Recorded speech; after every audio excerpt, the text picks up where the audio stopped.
Well, a good friend of Turf Business TV joins us today, Scott Brooks, who's now with Natural Grass. Scott, good to see you, fella. It looks like you're in a hotel room out there. Yeah, I am. We've just finished the returfing of the stadium in Bordeaux last night, so I'll be heading to the airport later. So is that somewhere that you're preparing for the Rugby World Cup? Yeah, we're involved in a few venues this year. Obviously, the World Rugby want it to be a huge success, so there's been a big investment in the playing surfaces for this tournament, and we've been lucky enough to be involved in a few of the projects, to provide the surfaces. So I think you're in Bordeaux. I think, are you in Nice as well? Yeah, basically, like this summer, this spring, I seem to have spent more time in the south of France than I did when I actually lived here.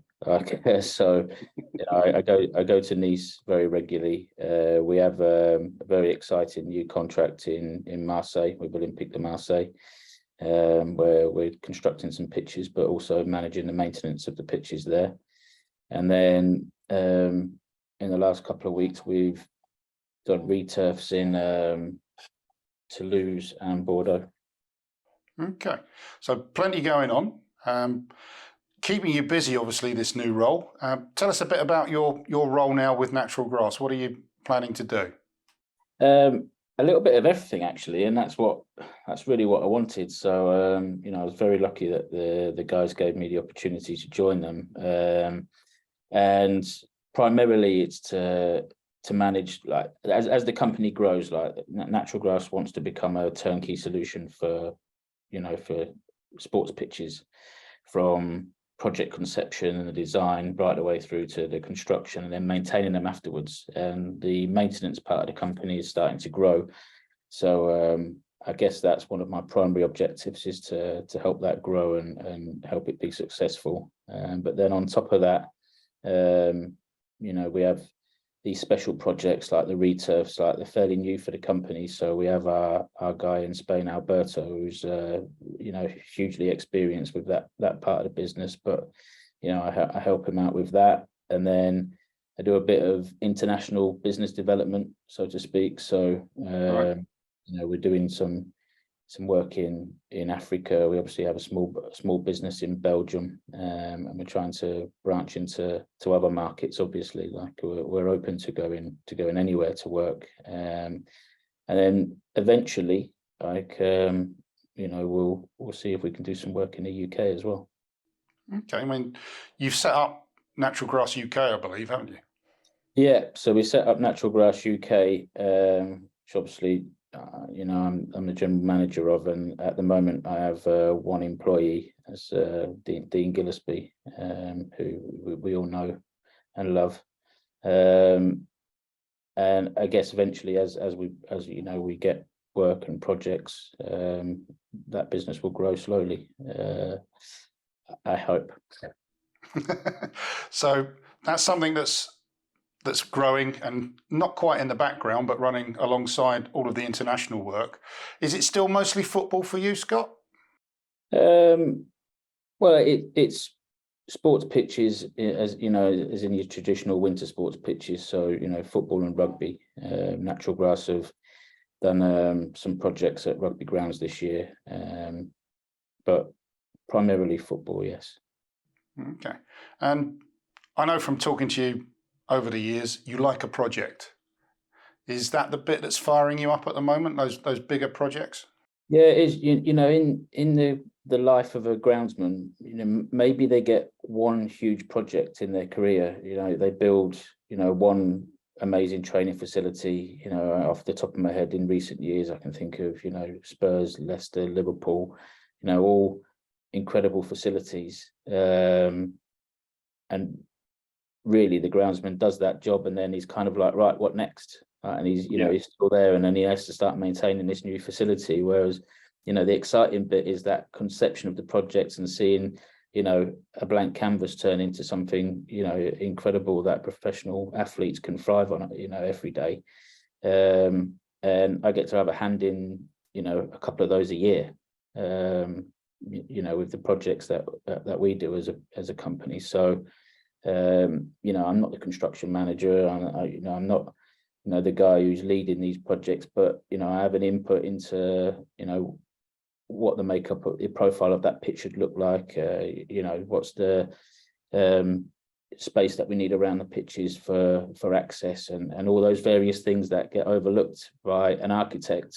You know, that we get to put them right the first time round from the experience that we have. So yeah, I like a project. So you're getting a couple of those a year, whereas most groundsmen, if they're lucky, get one in a career, I guess. Yeah, that's it. And you know, I would love to build a huge training facility and see it from start to finish. Like, you know, I have a little dabble in Nice, and maybe we'll go again in Nice, and it will be something I want to be heavily involved in. But yeah, this market over here is growing rapidly, so everyone's you know, expanding their training facilities, and fortunately at the moment, you know, they all want us to be involved in it. So, you know, we have a good chance of doing some of these projects. So when it comes to, you know, working with somebody on a training ground project and a new development, at what stage do you start, you know, the planning with them? I mean, do they come to you and say, this is what we want, or do you actually get involved from the very start and say more a bit of, this is what I think you need? No, it's more a case of they have an idea of what they want, and it might be as simple as we want 3 pitches, 3 hybrid pitches, and you know, that's pretty much it. We've got a budget of 5 million. What can we do? And you go and have a look, and you go, well, you know, maybe you might need to consider this. Maybe you might need to have a look at that. You're not going to get good value for money if you do it this way. And like, you know, it's a normal, you know, consultation where you're guiding them through and trying to help them make good decisions. And so I've seen it many times, especially in France, where there's been some poor decisions made in terms of the planning, and you end up having to come back around 2 or 3 years later and retrofit things that you should have done in the first place. And I think Natural Grass have seen that a lot and recognised that, you know, it's not a good way to work. And whenever I've done a project in the past, like, I'm always got one eye on the future, thinking like, right, I don't want to come back and do this again. So Yeah. let's do it right now. You mentioned a little bit earlier that the market is buoyant there in France. Is that just post-COVID, or is there something else that's going on out there that's, you know, causing investment to be made?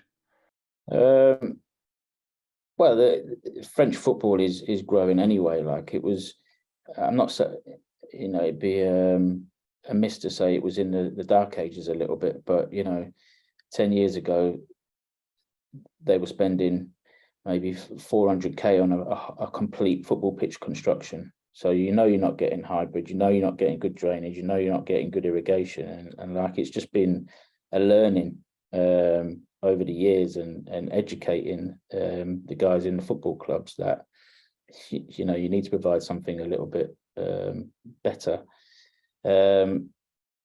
So I wouldn't say it's a case of there's tons of investment because they've got Rugby World Cup and they've got the Olympics next year, and, you know, they've had the Euros in recent years and stuff like that. It's more a case of the market was just ready for the, you know, the next step in terms of what things look like, and you know, how can we be more sustainable and only make this investment once? Because what was happening a lot is they were like, okay, we'll spend 400k on a pitch, and it seemed like a good investment, and then maybe they returf that pitch twice a year because, you know, it wasn't fit for purpose. And it was just about showing them, okay, guys, like, you've spent, you know, 400k, but you've actually ended up spending 1 million, and what have you got for it? It's something that you need to replace completely in 5 years, because you know, you can't reuse any of it. It's not fit for purpose. So, you know, how about you invest the right amount of money today and have something that's good for 10 years? Longer term, that should show savings benefits of not just in sustainability, but cash. Yeah. Absolutely, yeah. And I think, you know, they're starting to see that here. So, you know, there was a boom of hybrid pitches in France between 2016 2020. There's probably 45, 50 pitches done, but I imagine there's been that many done again in the preceding 3 years, but in the right way. Okay. Rugby's a big sport out there. I mean, where does rugby and football sit in terms of the hearts of the French nation, do you think? I think they're a rugby nation. They're a rugby nation. So does that mean there's a lot of multi-use stadiums where football and rugby are played on the same surface? What you tend to find is that the rugby stadiums are smaller because there isn't as much money in rugby as there is in football. It's just the way it is with the TV deals and the sponsorship and everything. But you have some really nice little rugby stadiums that sort of 5,000 to 15,000. Some of them are synthetic, unfortunately, but they're multi-use or indoor even. But then when to give you an example, in Marseille this year, there'll be obviously the Rugby World Cup, there'll be a Six Nations game, there'll be the top 14 rugby. I think it's having more games than normal because the Stade de France is undergoing a renovation. And then, for example, here in Bordeaux, they might host 1 or 2 top 14 games a year, like when it's the big games. So not so much. They're not doing dual code like they're doing at Bristol City or something like that. Yeah. Okay. Scott, where do you see things moving over the next few years in terms of the technology? Are we kind of at the peak, or is there still more stuff coming through in terms of the technology behind the surfaces? I'm thinking in the main. I think we're at like a critical point now where we have grow light technology and UV technology and all the toys to help you have better grass. And agronomically, we're at a very good point, but we're going to get to the point where waters were going to become an issue and water conservation. So I think the technology is going to be moving towards systems that can help you use less water and stuff like that. So we're now coming away from the traditional toys that groundsmen love to play with, like data collection, everything, and pitch testing and whatnot. And it's going to become more about how can I minimize the amount of water I put on my playing surface this year. Scott, you're talking there about conservation of water and putting less on the pitches. What part can construction play in that? The construction's vital, right? Obviously, you have fertilizers that reduce the amount of scorch and stuff, and the amount of salts in the soil, and all these things that can maybe minimize the amount of water you use, like your wetting agents and stuff like that. But actually, like, you've got a few thousand tons of sand there that can either hold water or it can drain really fast. So like we need to find a system where we can sort of retain the moisture in the root zone for as long as possible. And maybe it means that we have to go a bit more old school in the fact that we have put a bit more organic in the pitches. But then what does that mean 5 years down the line? Or do we have systems like Subair that can maybe, like, we can pull water out, but also if you're pushing air up, then you're going to be suspending some sort of moisture there. So, and then there's other systems that are being developed on the market that work with capillary action and stuff like that for retaining moisture. And in the same way that we catch water with Permavoid and stuff like that, it's just what can we do to minimize water usage or recycle water to use it again. Sustainability, water usage, and climate change is not going away at all, obviously. Are those people in the French market that you're dealing with, do you think ahead of the curve to the UK, or do you think there's not much difference? Where do you think we're sitting in terms of our approach to that particular issue? But it could be a benefit of Brexit in that perhaps the same rules don't apply in the UK as they do in the EU. And in the EU, they're becoming very strict on the use of fungicide usage and water restrictions, and they're really the attitude over on the continent is not about having, beautiful playing surfaces. It's about, saving the planet to a certain extent. Especially in France and Benelux, I see it a lot, where everything's very restricted.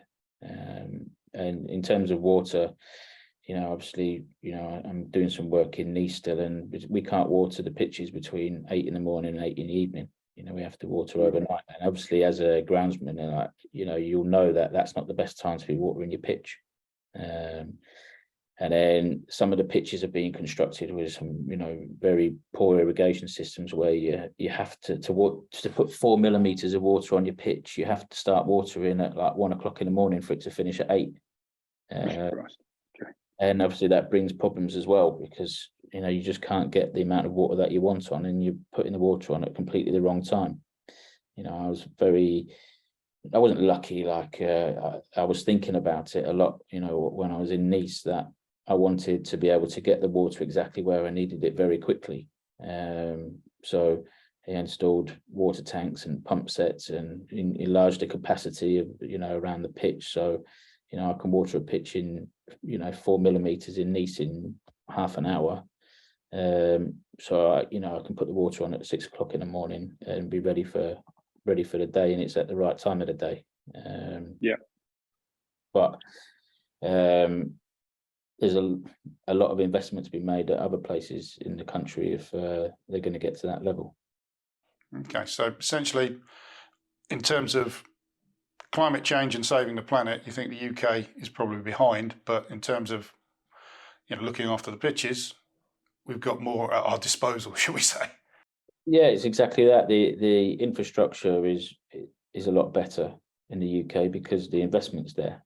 So when the time comes and the government says, okay, right, we really need to start making a push to save this planet because we're late to the party, like English, football clubs, rugby clubs, whatever, will be able to make the move quicker.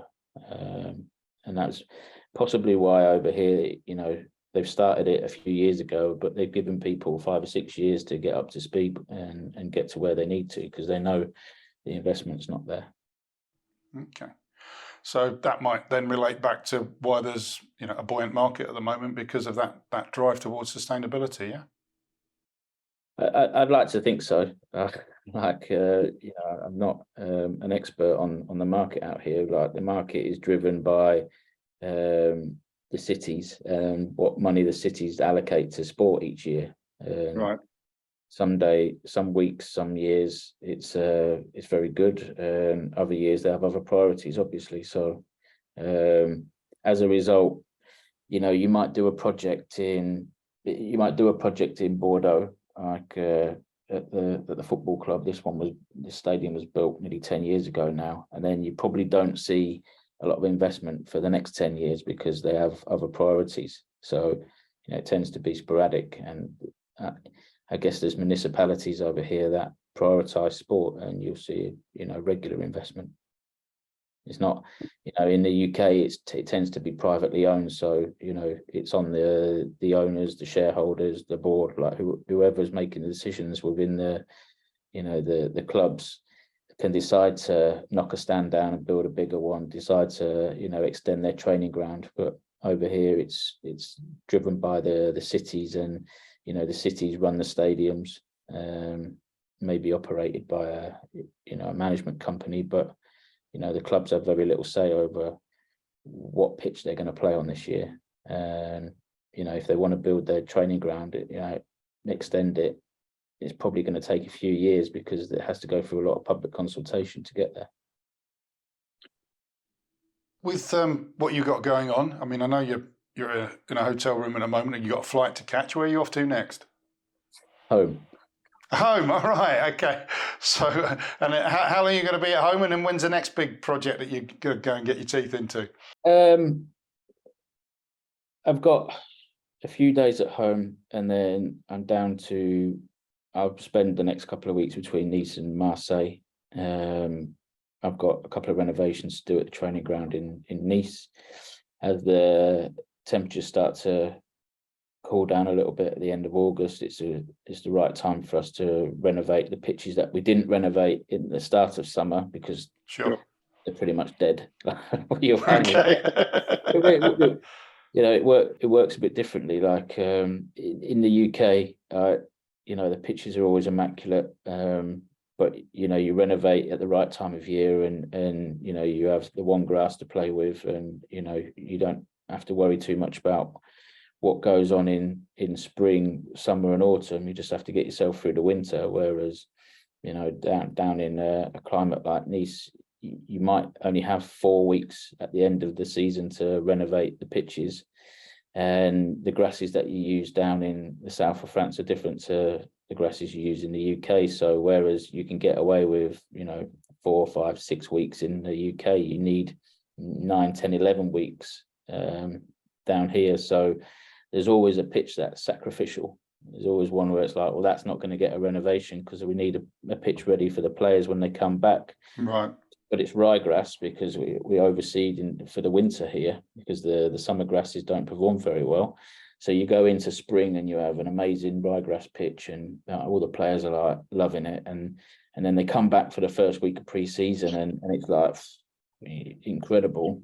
And then 10 days later, you sort of get into mid-July, and it starts to go downhill. It gets diseases like that you've never seen before that, you know, seem to be on steroids. And by the time you get to the middle of August, like, you're lucky if you've got that pitch. But, you know, with the right communication to the club that they're aware, they'd rather have a pitch that they come back for pre-season on than not have a pitch at all, because sometimes the other pitches that have been renovated are not quite ready. And then we wait for it to cool down and we renovate. So the first one's happening next week, and the second one the week after.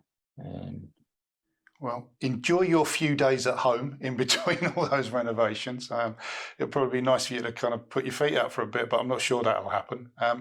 Great to catch up with you, Scott. Hopefully see you real soon, and take care, fella. Yeah, no, it's been a pleasure. Thank you.